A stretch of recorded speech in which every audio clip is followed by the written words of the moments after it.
Merci d'être sur la télévision. Là-bas, pour suivre le journal de ce jour, mardi 21 juillet 2021. Mesdames, Messieurs, bonsoir et bienvenue à cette édition. Bonne fête de Tabaski. La communauté musulmane est en fête de l'Aïd el-Kébir ou fête de Tabaski. Après la grillade hier, la journée du mardi 21 juillet 2021, donc cette journée est consacrée au partage et à la cuisson. Réaction de quelques fidèles juste ce matin. Le conseil que je donnerais, comme je l'ai dit, c'est lié à la consommation à notre comportement même, c'est l'excès de consommation de piment. Parce que quand on consomme beaucoup de piment, donc naturellement cela peut favoriser les troubles digestifs. Parce que j'ai évoqué les diarrhées. Donc, il faut consommer de la viande, mais il faut savoir que c'est un jour de fête, c'est vrai, mais ce n'est pas parce que c'est un jour de fête qu'il faut vraiment faire la fête à notre organisme et lui entraîner tous les troubles possibles. Donc il faudrait modérer la consommation de piment. Et également, associé à la consommation de la viande le jour de la fête, on remarque un excès de consommation de produits sucrés. Donc tous ces éléments favorisent naturellement la survenue des troubles digestifs. Maintenant, également, un dernier conseil que je donnerais par rapport à la consommation de la viande, c'est vraiment de prendre la disposition pour faire une bonne cuisson. Surtout quand on sait que, surtout pour les enfants qui sont vulnérables à ces maladies, notamment la diarrhée. Il faut vraiment prendre le soin de faire une bonne cuisson parce que souvent, on voit après la grillade, on voit que la viande est saignante. Donc cette viande qui est saignante, qui est conservée malheureusement à température ambiante et qui est conservée malheureusement avec le contact avec la poussière. Donc tous ces éléments vont faire en sorte que les micro-organismes peuvent se retrouver sur notre viande. Donc naturellement, pour les enfants, il faut prendre le soin de bien faire la cuisson parce que c'est la cuisson qui va permettre l'élimination de ces éléments-là qui sont nocifs à notre organisme.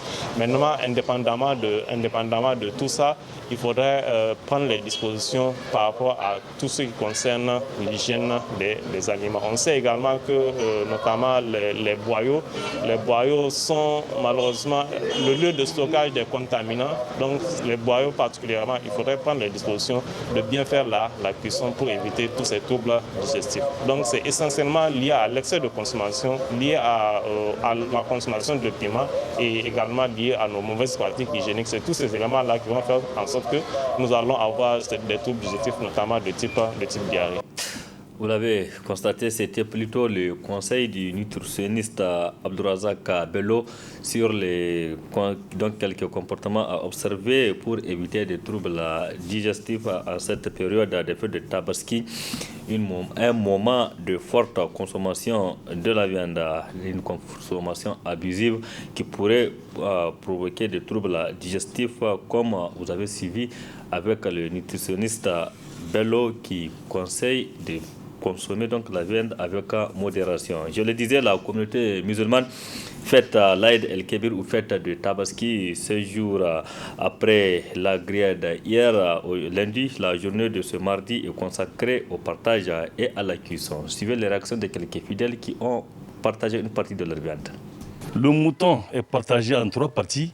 Une partie pour la famille, une partie pour les pauvres et une partie pour les voisins. Pour la deuxième catégorie, qui sont les gens qui sont démunis, ils viennent dans les maisons, ils font bonne fête et on leur donne des morceaux. Et pour le reste, la troisième partie, c'est donné aux enfants. Ils font la grillade, ils le réchauffent et ils le mangent. Nous souhaitons bonne fête à tous les musulmans nigériens, musulmans et non musulmans. Nous souhaitons la bonne fête à tout le monde. Nous souhaitons la bonne fête à commencer par nos grands voisins. Notre référence, la télé La Bari, nous et tout le personnel de la télé La Bari, en passant par leur DG. Et je souhaite aussi la bonne fête à tous mes amis, parents et connaissances. Diviser la viande en 3 parties, donc un pour les voisins, un pour la maison et un pour ceux qui n'ont pas les moyens de le faire. Donc on partage pour eux, pour qu'ils puissent savoir que franchement l'islam c'est la solidarité, donc c'est pour cela notre prophète nous a recommandé de partager ça en 3 parties. Et encore ça fait partie de parmi les fêtes que franchement ça tisse les relations, la solidarité, la cohésion. Vous voyez tout le monde hier à la mosquée, tout le monde est là, tout le monde est à la mosquée avec joie, les enfants. Franchement, moi je dis que ma joie elle est immense parce que tout le monde, tu vois, tout de suite après le partage là, on sera en ville pour encore tisser la relation familiale, la cohésion, la paix, ce qui est attendu de notre prophète sallallahu alayhi wa sallam, qui nous a recommandé de tisser cette relation familiale, cohésion pour la prospérité, surtout de l'ensemble de la Oumma islamique. Parlons toujours de la fête de Tabaski. À cette occasion, l'ambassade du Pakistan au Niger et Muslim Hans ont procédé à la distribution de la viande aux personnes en situation de handicap, aux veuves et aux enfants désœuvrés. C'était ce mardi, nous rapporte Ismaël Moumouni Aboubakar Souley. Permettre aux nécessités de fêter dans la joie et la gaieté, motif de cette synergie d'action de bienfaisance de la structure Muslim Hans et l'ambassade du Pakistan au Niger. Ces derniers ont offert de la viande aux veuves et aux personnes en situation de handicap de Niamey. Because they don't have the breadwinners. They don't have Ces activités ont été menées par l'ambassade du Pakistan à Niamey au Niger en collaboration avec l'ONG internationale Muslim Hands. Le choix de cette couche de la société a été motivé par le fait que c'est une couche qui en général n'a pas de revenus et qui aussi très souvent ne sont pas sous la responsabilité des gens qui mettent à leur disposition cette viande-là qui est sollicitée pendant ces genres d'occasion. Et vous savez, ce n'est pas des gens qui ont la possibilité de manger de la viande tous les jours. Et donc c'est en vue de les rendre heureux et de leur faire participer de cette réjouissance que cette couche-là a été choisie. Donc ça va leur permettre d'avoir l'occasion d'avoir de la viande, de préparer. Pray for those who has donated them. That's why this is according to the spirit of sacrifice. Les récipiendaires ont remercié les généreux donateurs qui les ont donné de quoi se mettre sous la dent.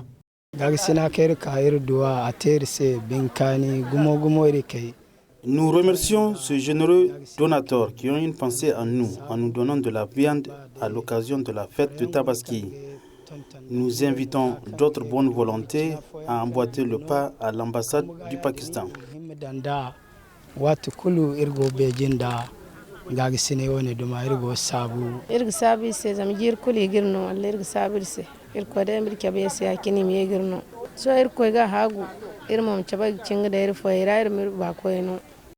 Les élèves de l'école pakistanaise des enfants désœuvrés, située dans la rive droite, ont également reçu la générosité de ces Samaritains.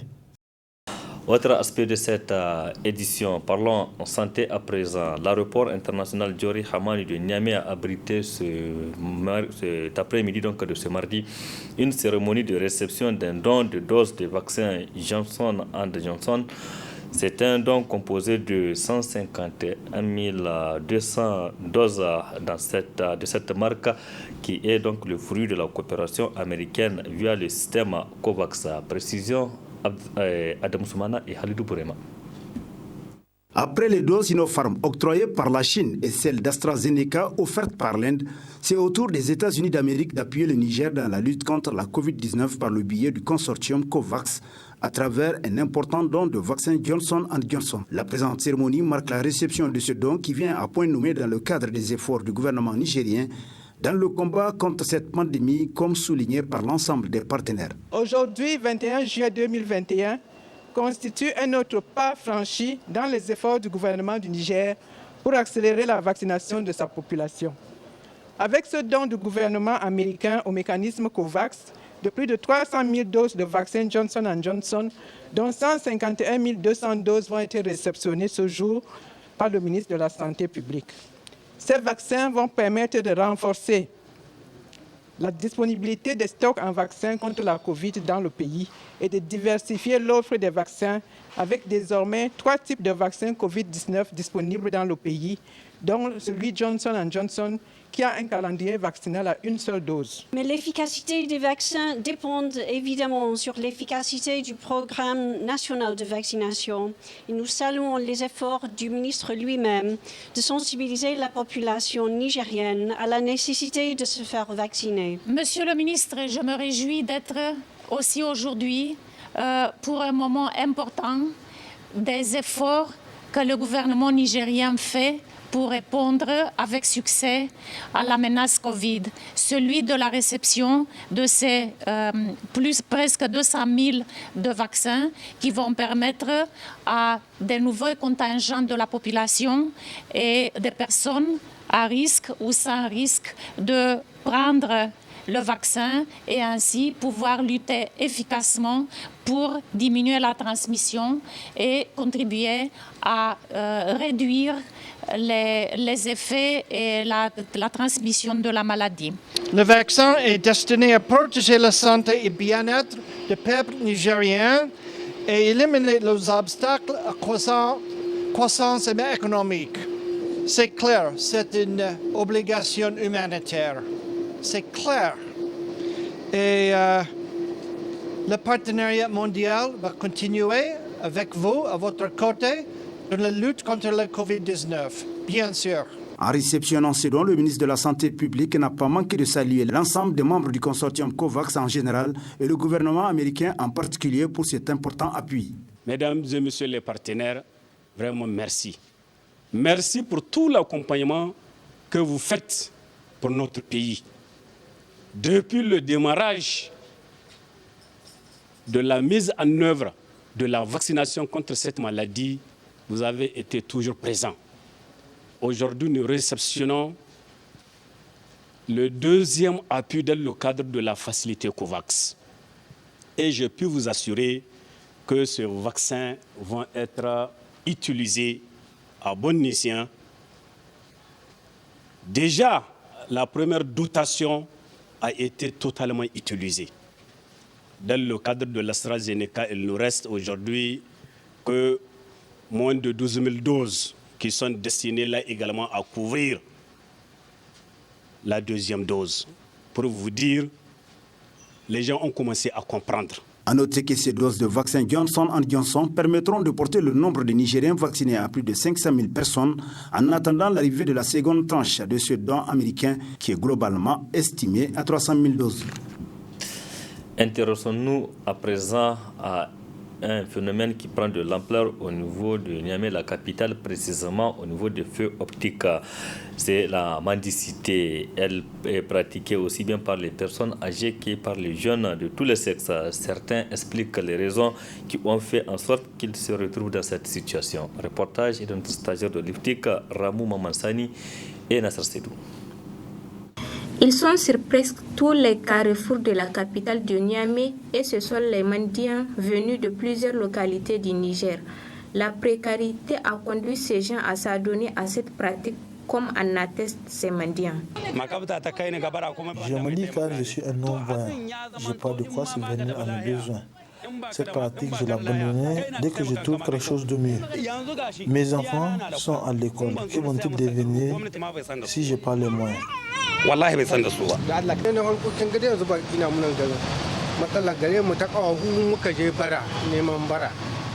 L'handicap m'a poussé à mendier et le paiement de loyer est difficile à gérer pour moi.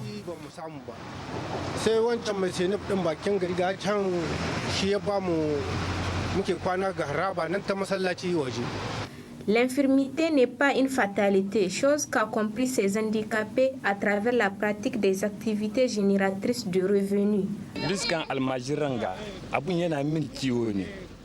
Je me sens mal à l'aise quand je vois une personne en situation de handicap mendier. Avant, je ramenais des sachets et du fer pour les revendre. Mais maintenant, je conduis un taxi. ina tsintse ledodi sai ni permi yanzu gashi na bari ina cikin mota to masu bara bisa kan hanya Tous les mendiants doivent éviter cette pratique. Vraiment, je ne suis pas d'accord avec eux. Certaines personnes se cachent derrière l'islam pour s'adonner à cette pratique alors que même la religion l'interdise. Du sport pour boucler cette édition et c'est pour parler de l'AS Police qui va représenter le Niger au tournoi qualificatif à la Ligue des champions version féminine de la zone UFOA B. La compétition va se tenir en Côte d'Ivoire et notre chroniqueur sportif Ibrahim Tikire a fait le tour du stade pour voir dans quelles conditions le représentant du Niger va donc participer à cette compétition. C'est une équipe de l'AS Police prête qui représentera le Niger au tournoi qualificatif à la Ligue des champions féminines de la zone UFOA B. Une compétition qu'accueillera Abidjan, la capitale ivoirienne, du 24 juillet au 5 août 2021. Cette première dans l'histoire du football féminin nigérien traduit l'engagement des responsables de la FENIFOOT à faire développer le football féminin dans notre pays. Au niveau du staff technique de l'AS Police, l'heure est au dernier réglage avant le déplacement sur Abidjan. Nous avons fait un travail au préalable qui consistait d'abord à mettre l'équipe dans les bonnes conditions pour pouvoir jouer correctement un match de football. Donc ça veut dire l'aspect physique. On a travaillé vraiment l'aspect physique et nous sommes présentement dans la recherche du jeu collectif, la manière de jouer de l'équipe. On pense que d'ici vraiment la compétition, l'équipe, parce que ce n'est pas seulement les entraînements, c'est aussi l'aspect communication, comment les joueurs se sentent sur le terrain, comment elles vont aborder cette compétition. Tout ça là, c'est des problèmes qu'il faut régler avant la compétition. Sinon vraiment, sur le plan physique, vraiment on pense que l'équipe est prête. Au sein même de l'équipe, il y a quelques joueuses qui ont eu quand même à faire ce genre de compétition. En l'occurrence, la capitaine, la gardienne et quelques 3 ou 4 qui ont déjà participé à ce genre de tournoi à Abidjan. Donc, sur le plan international, elles n'ont rien à envier aux autres équipes que nous allons affronter. Maintenant, comme vous l'avez dit, c'est sur le plan technico-tactique. Là, nous avons quand même fait un effort de recrutement. Nous avons pris au Nigeria et au Ghana pour pouvoir vraiment pallier à quelques insuffisances de l'équipe que nous avons eu à constater. Quant aux joueuses de l'AS Police, cette première expérience n'est pas synonyme de faire la figuration. Je lance un appel au public nigérien de nous soutenir jusqu'à la fin et à l'association sportive de l'AS Police. Dirigeants, responsables de l'AS Police et ceux de la FENIFOOT, l'on essaie de réunir toutes les conditions pour permettre à l'AS Police de faire un bon parcours. Avec l'effectif qu'on a, nous disons que nous sommes totalement prêts pour cette première expérience et nous demandons tout de suite au public d'être un peu indulgent, de comprendre que c'est la première fois, c'est une première expérience, que ce n'est pas du tout facile, mais vraiment on aura notre dernier mot à dire. Une fois à Abidjan, on aura beaucoup de choses à faire, Inch'Allah, ça va aller. On va donner de nous-mêmes et croire. Pourquoi pas ne pas croire à la prochaine séance qui aura lieu en Égypte en novembre. C'est ça notre objectif, aller prendre la première ou la deuxième place et s'envoler pour l'Égypte en novembre, Inch'Allah. Logé dans la poule B en compagnie des River Rangers du Nigeria et Hassas Kass Ladies du Ghana, 2 grandes nations de football féminin, l'AS Police tentera de créer la surprise pour arracher la première place du groupe. Point final de cette édition. Merci à vous de l'avoir suivi. Restez en compagnie du programme de la télévision Labari. Excellente nuit à toutes et à tous. Bonne fête et consommez la viande avec modération. Au revoir.